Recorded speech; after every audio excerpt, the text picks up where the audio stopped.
Hey, parents, do you ever feel like you are stuck in this loop dealing with that same emotional baggage? I know I do.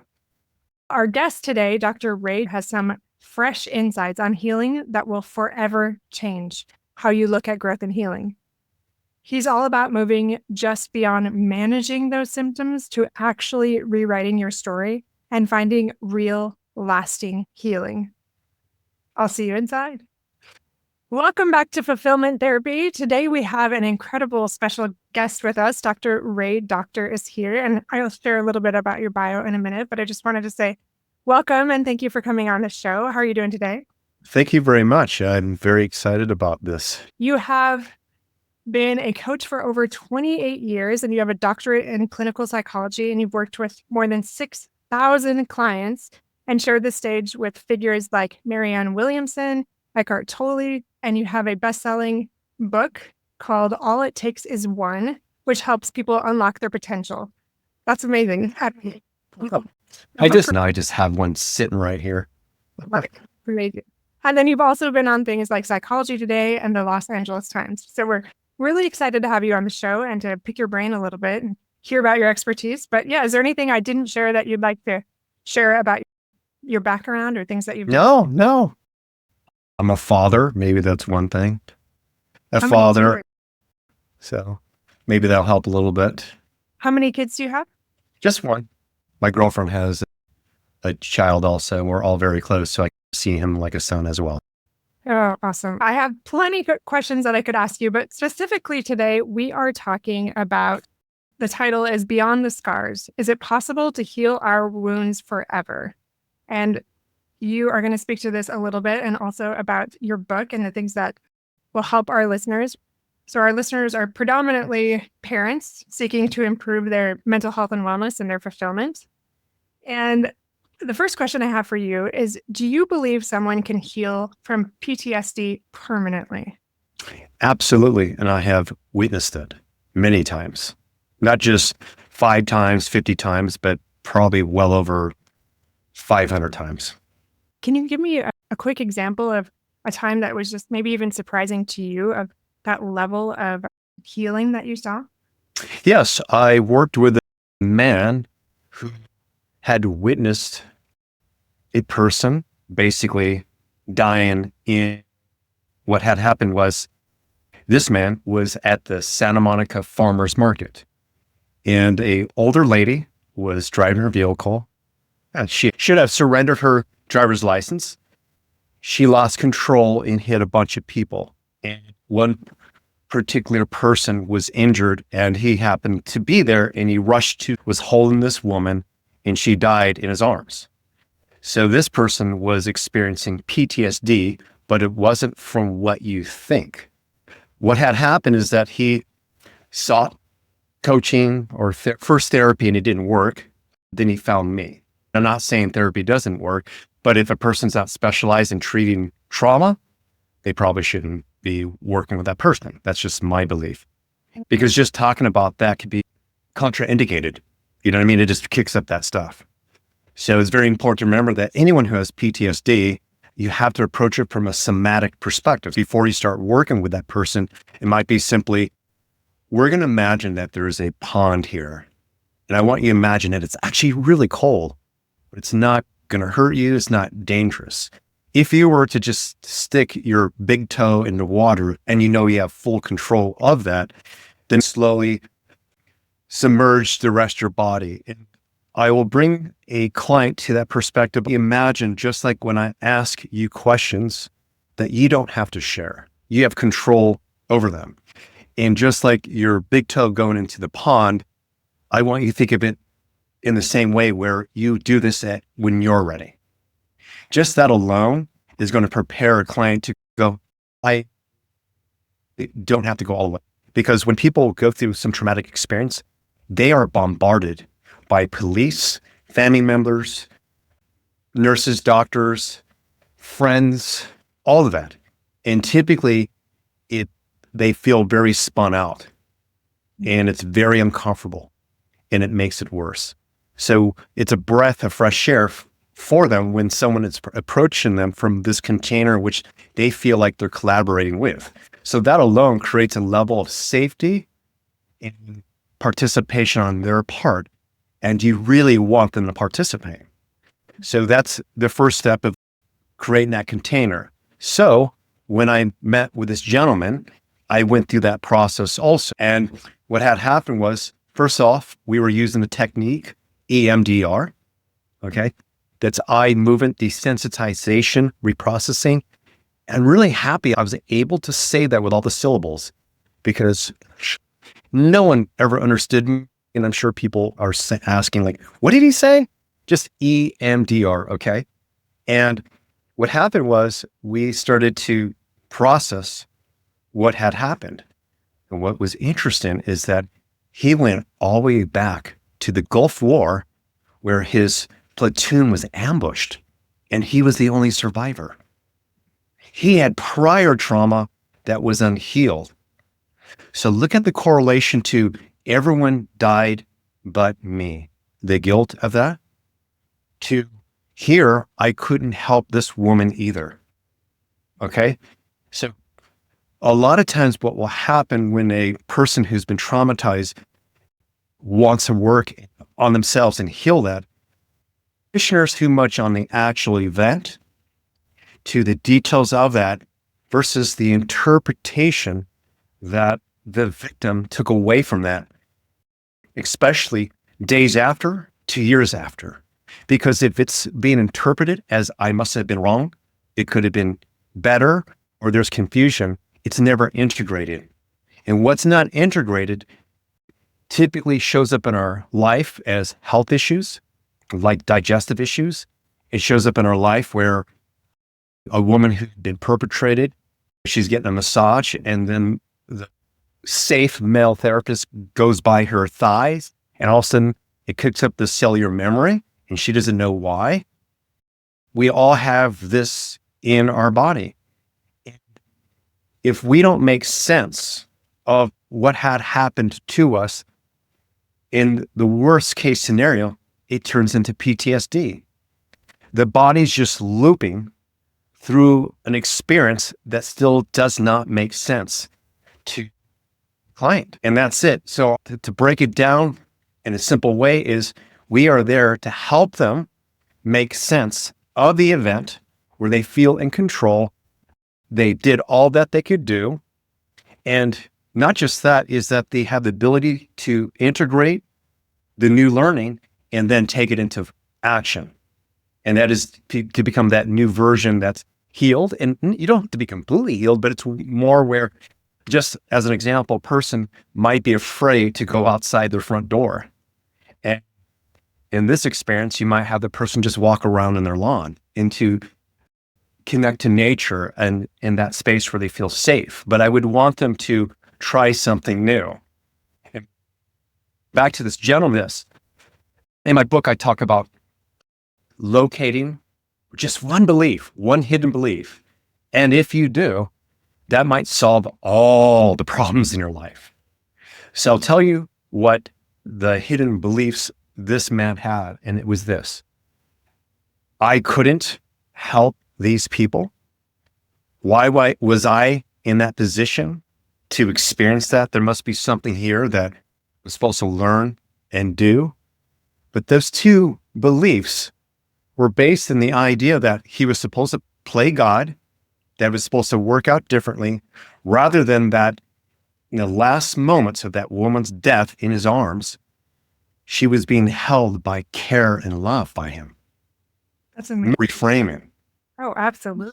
Oh, yeah, yes. And then the platoon, when that happened, it was also the reframing that everyone signed the same application to be in the military. Therefore, they were there on their own free will, knowing all the risks involved. Right. You know, that is as well, to even him taking it back to himself, to how he felt. I was afraid. I was scared. I didn't know what I was doing. I felt out of control. Just his raw feelings, that alone, and recognize he did everything, and him too felt like a victim. Him too felt out of control. him too didn't know what to do. He recognized, oh, I was just like her. I was just like my men, but I happened to survive. So how am I going to take this out to the world in a positive way to hold space for other people who might suffer with PTSD? And that's what he did. It went away. That is incredible. If I understand you correctly, it sounds like you really help clients rewrite that narrative. And I love how you said that, locate the hidden belief. I don't think I've heard it in quite Yes. that way before. So it is about that interpretation. Is it okay if I ask you a personal question? And by the way, this was only 2 sessions. Oh, wow. That's incredible. I do love EMDR, and I love that you do that trauma work. But it made me think about my daughter, who she's just a senior in high school, and she actually on the way home from homecoming, I believe, they were the first responders. The first ones there, they just happened to see somebody get hit by a car. And they were there when this person didn't die right there, but shortly thereafter. And she has had enough health things where she saw somebody almost die several times. Anyway, in this situation, what would you say to someone like my daughter? Or maybe it's a listener that has had something else. Like right now, we're just talking about health issues, but like can they find healing? Maybe they can't come see you. What do they do to take that next step? Specifically with the idea of almost watching someone die, what would come to mind is, what is her relationship to death?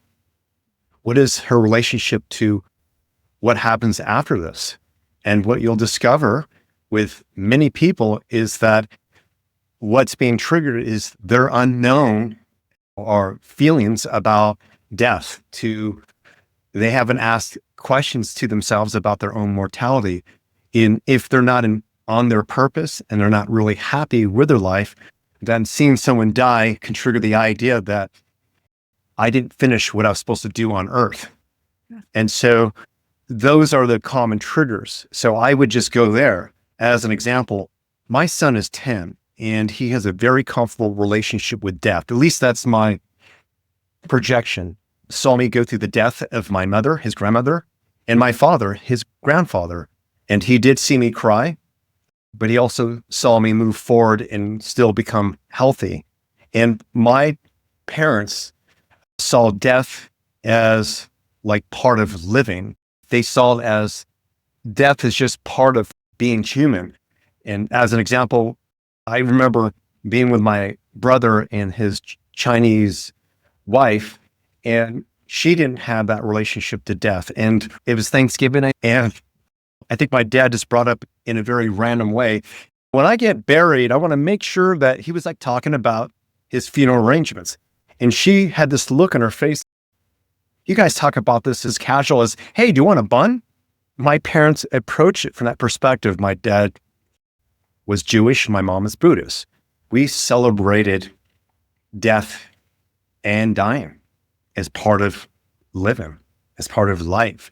Therefore, even though I cried, even though it hurt, it didn't get stuck with some idea that didn't belong or my own unresolved issues with death. And then also I have had 2 near-death experiences. So you would hope that I don't have any death anxiety, but that as well. So even with that experience of crossing over, I'm able to approach death from that kind of more fun perspective. It's just a change. It's a shift. That's all it is. I think it does go back to rewriting the narrative and exploring that. Yes. But going back to even just this topic, another question I have for you is, once someone moves beyond identifying maybe as a victim, whether it's the situation that you told of your experience or my daughter, what steps do you think would be helpful for them to rewrite their narrative toward maybe empowerment or lasting recovery? Let's use your daughter as an example. Do you know her inside out and how she would communicate if you were to communicate for her? I sure hope so. But yeah. So let's do some role play. Okay. So what happened? And just give me the snapshots. Okay.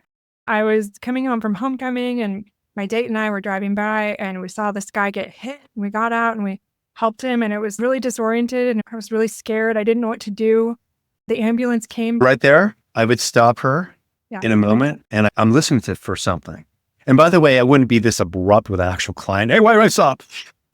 Or just it's for the sake of brevity. What is it? What is your relationship with feeling out of control and not knowing what to do? Yes, there's been a lot of times when I felt that way when it comes to like my health, or I watched my little sister stop breathing too. Yeah. And I would go deeper with her and I'd say, what thoughts did you have about yourself? Such as, what if this sort of happened to me? To even, I feel guilty thinking about myself rather than focusing on my sister. To even having those thoughts when you saw this person. And this is a true thought that comes up for some people. And there is that thought of, I'm glad I'm not in that position. Not that they're glad that the person is hurt or injured or whatever, but it's hard to take responsibility for that. Whew, I must be a bad person to have that thought. Back to you, like, what comes through your body when you hear those questions? Like, how did I feel about myself in a situation? Yeah. How was I talking positively or negatively? I think I was afraid I was going to mess it up. I think I was scared that everything's unsafe, but also like I can't cope. Repeat that. I can't hope. And again, I can't hope. and again. I can't hope. Yeah. In that moment, I probably would have her close her eyes and I would have her really drop into her heart. And I would say, how do you know you didn't help? You know that this man was looking at an angel. Just because he looked disoriented doesn't mean that his soul was looking at you. Just because you didn't know what to do, it didn't mean that you were not doing anything. Let's go into conversation where she might say, like, why am I playing God? Yeah. At the end of the day, would you agree that you wanted to help because you're a loving person?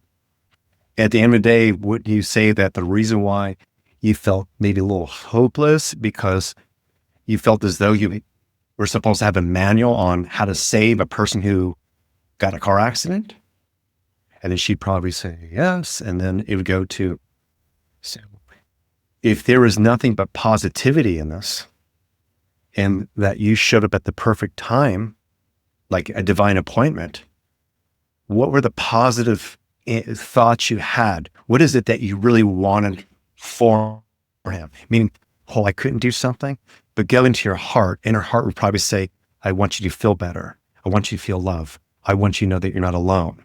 I want, and all of that. And she would say all those things. And I'd say, I want you to repeat those things, close your eyes and say those things to yourself. That would probably bring down tears. She'd feel that fuzzy feeling. And then I might interject something a little out there.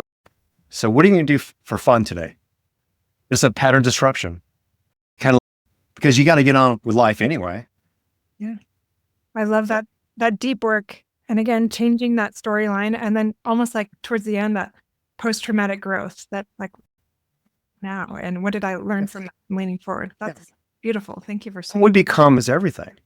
And you can see how that can totally shift the trajectory of her life moving forward then. Because if she's operating under this assumption that it's not safe, I can't help, like how that can shape her life. But then if you intervene here and you shift that narrative, what that does for her actions moving forward, how she moves on past her senior year or with your client. Yes. There's a common word that's used for everything now, and that's safety. And it's primarily emotional safety. It's not usually physical safety. I would explore what that means for her. In other words, everything she did in that experience should have been the container for emotional safety. However, if she has thoughts that she thinks that she's not supposed to have, if she feels like she should feel a different way, or if she creates the narrative, it's not safe to feel out of control or to not safe to be authentically confused, then she herself is somewhat self-sabotaging with that negative narrative. Therefore, she's creating experience. She's not safe because she is creating those thoughts and feelings, not that person or her or the date. So if we feel safe, no matter where we are, that we can speak however we want, then there's no There's never that issue with where we have to set up a container for someone else to hold space for us. Of course, if we're in a meeting and we want to change something, of course, we're in a co-partner, co-parent situation. We want there to be calmness to direct something in a positive way. However, emotional safety is the inner job. Others can only somewhat abide to it with the boundaries, but still, even when others do that for a person who doesn't feel safe, somehow they'll create an experience where they're either victimized or feeling safe because they showed up feeling unsafe. Yeah. And I'm sure what listeners are probably asking themselves, oh, this sounds awesome, but I feel so stuck myself. Like, how do I feel emotionally safe? Or maybe even if you would bring in concepts from your book, that would help. How can they begin to heal if they don't have you there? Maybe they don't have a therapist. Like, how do they address? So here's a one section in my book that is very simple and it spells out, but it's so simple, but I know it makes sense for most people listening or watching this. And it's this. I think we agree that most of our wounds come from maybe feeling like we were not loved. I think that most of us feel our wounds based off of relationships that didn't make sense. Maybe they were toxic. Two, that we agree that if we had support in a better way by others, maybe this trauma or what we had went through would have been a better experience and we would be able to integrate this. So it goes all back to relationships. If the relationships you had when you were traumatized were not supportive, listen to that. If the relationships you're in, meaning mom, dad, brother, if they were still jerks or telling you it was your fault, or they're the same people that you were in conversation with when you were younger, then when we go through trauma, we're still playing out our childhood. We're still playing out unhealed things that happened to us when we were children. So even a very simple process, which doesn't seem directly related to PTSD, is this one little exercise I call Return to Love exercise. And it's 10 questions. And a person is supposed to free associate, to say first thing that comes to mind and write it down, such as love means, they fill it out. My family taught me that love meant I received love when I needed my parents to love when and you go down this list. And here are some of the answers. Love means I will get hurt. Love equals pain to me. My family taught me that love has to be earned. I received love when I achieved good grades. I disagreed with my parents. I craved my parents' love when I was in college. I sought love when my father remarried. I wished for love when I felt ashamed.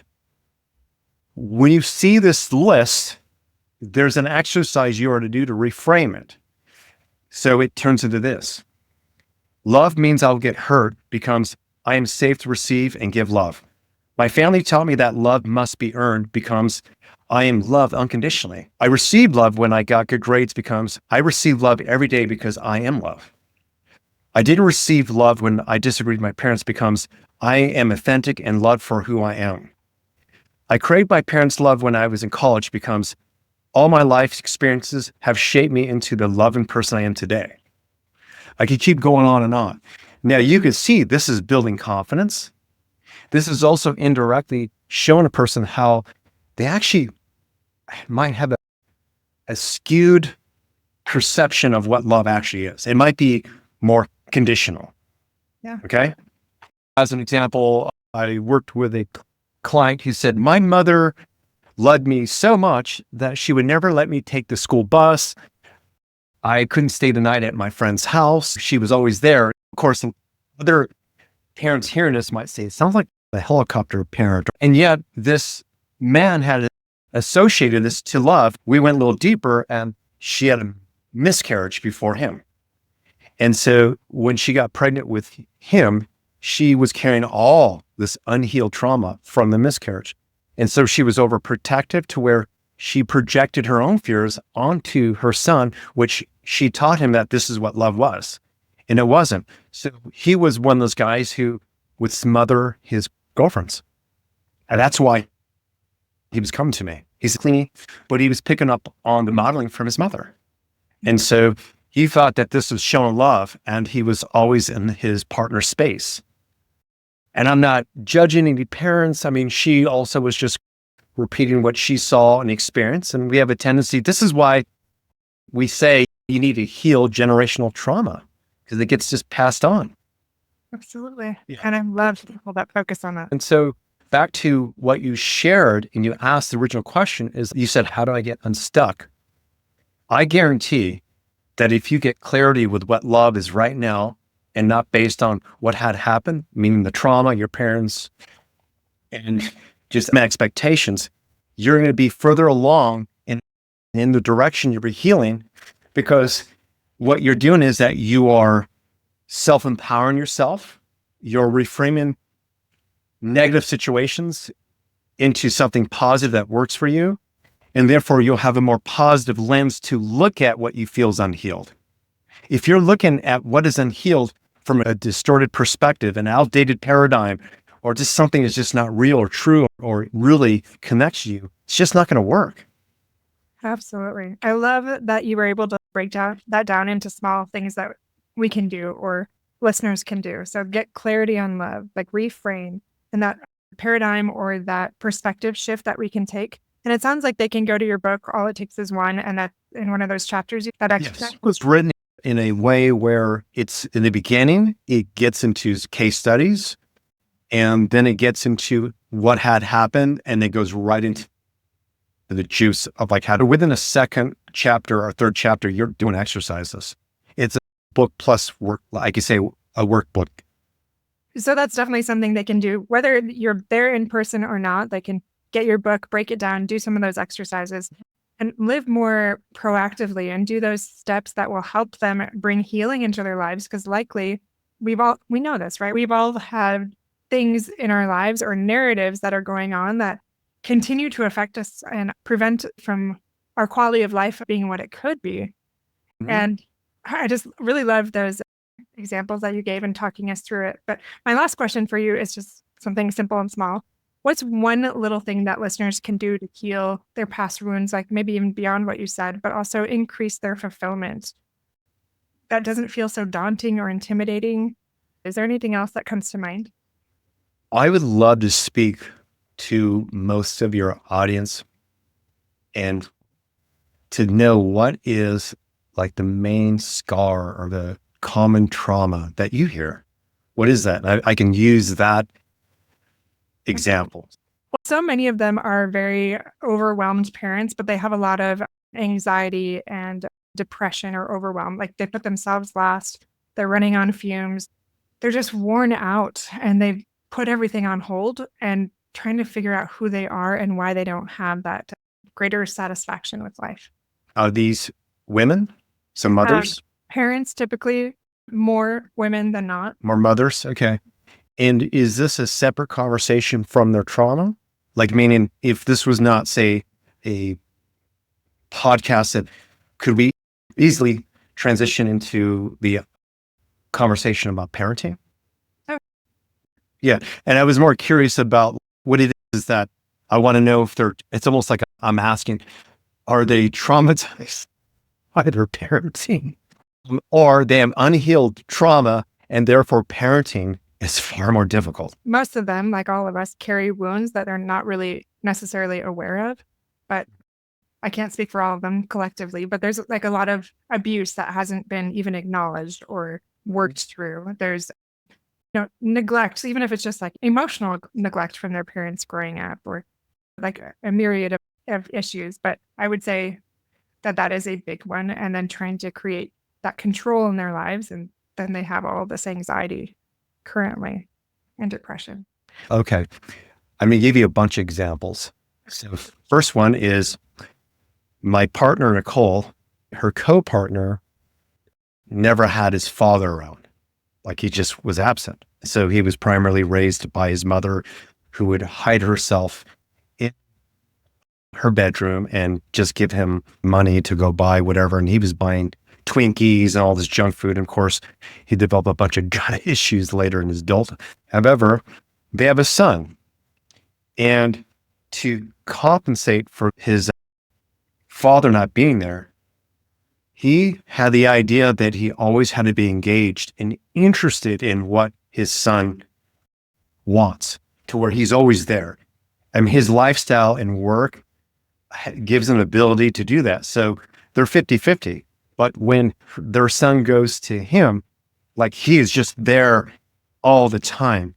And it's not sustainable for my partner, Nicole, who's an entrepreneur who works more hours. And what that developed in the child was codependency, to where she's following her around, not knowing to do when he has everything to do there at the house. And so she's trying to teach him how to be independent. So there's nothing bad. There's no judging. It's more that he's practicing, or let's say the father was overcompensating for something that's still unhealed or unknown, or he doesn't know how to parent yet. She had a conversation with him. He shifted that, and it's making things a little bit easier to do is pass on to the child that this reality experience that when you want someone, they just show up. Entitlement. That, and so he needs to develop an experience of the real world that sometimes people will accept you and sometimes people will reject you. Sometimes people will be there and sometimes people will not. That's what it means to be a human. Right. But he carried anxiety when he was not able to do that. The father. That's a very subtle thing. Now imagine that. He might say, God, parenting is a really tough job. How you create the emotions within yourself because you feel guilty that you can't always be engaged. Right. Yeah. Which is something I think most parents can relate to because there's so much guilt for not giving more and more, but then you see the detrimental effects from your example. Okay. So another example, I know there's women here who their interpretation of their childhood is that they're always told no. And the difference is this, is that when your parent told you no, they just said because there was no transparency. It was just no. And they seemed angry. Whereas you as a parent, if you were to say no, you'd probably actually give an explanation like, because it's too late and you're going to be wired on sugar. We're, I think, up level from generations prior. However, if a parent has unhealed trauma and she interprets the word no from a negative lens from what she experienced in her childhood, which is different, meaning that her father just said no and just walked away, just totally gaslighted. She might not have that clarity. Therefore, when she is telling her child no, she feels it in her body. That's the overwhelm. Oh my God, I don't want my daughter or son to experience what I experienced in my childhood. Being the one who is setting boundaries and having more discipline, that itself, having boundaries and exercising discipline can be really difficult because of that unhealed idea that no equals bad. No equals I'm going to be sitting with these bad emotions for a really long time. Yeah. And so that is another example of how that can show up. So you might ask that parent, what's parenting like? Oh my God, it's exhausting. Is it exhausting or the parenting role you're playing? That container you're holding and you constantly triggering yourself with your unhealed stuff and then still having to move into the masculine, get the child to school in time and then going to work and pushing that down. Oh my God, that's going to be exhausting. But the task in hand isn't that challenging. The words you're communicating are clear. You do love your child, are not that difficult, but it's how you interpret it. It's what you allow yourself to feel that can really make you feel exhausted. Absolutely. So again, tying right back into that, finding that clarity, reframing, getting that perspective shift, because that can really change how you show up in your life and how you view things, how you're going to make that shift, rewrite that narrative. Thank you for sharing. We really appreciate you coming on the show today. I love your insights. I love that there's little things like I hadn't heard before. I already mentioned that. Locate the hidden belief. Now that can be hard for us if we don't have a lot of self-awareness, but it sounds like in your book, we're able to do a lot of those exercises ourselves and maybe create a greater self-awareness. So if listeners want to go and find that, can you tell us like where we can find you and If your book is on Amazon, do you mind sharing? My book is in like 35,000 retailers. So if you want to buy it from a store, you can just order it there. I'm sure they can get it if you don't want to pay Amazon's shipping. I know some people are like, I don't want to put more money to Amazon. I've heard that, but it is on Amazon as well. And then my website is a great way to get to me, and that is raydoktor.com. So it's my real name, raydoktor.com. That is a way to find me. And there are also links to my YouTube channel and other things I have coming up. Pretty soon, I'm going to be doing a relationship group process. We're going to launch that in about a month. And we'll be doing a lot of low entry workshops that people can learn how to do this stuff. And if people want to know what it is, I think we're just going to do it for online 90-minute workshop for $22. Wow. Well, yeah, as a coach or therapist, it's kind of like people have to enter at their own pace. And I know people, they might hear my voice and they might think, oh, this guy, he might know what he's talking about, but I need to still trust him. This group is for people to see me coaching in real time with different people, because we really know how a person shows up when they're in it. Absolutely. When they're in it. So that's what this group circle that we're forming is about, to really have that experience, to see what is possible, to rewrite your script and to live a better life.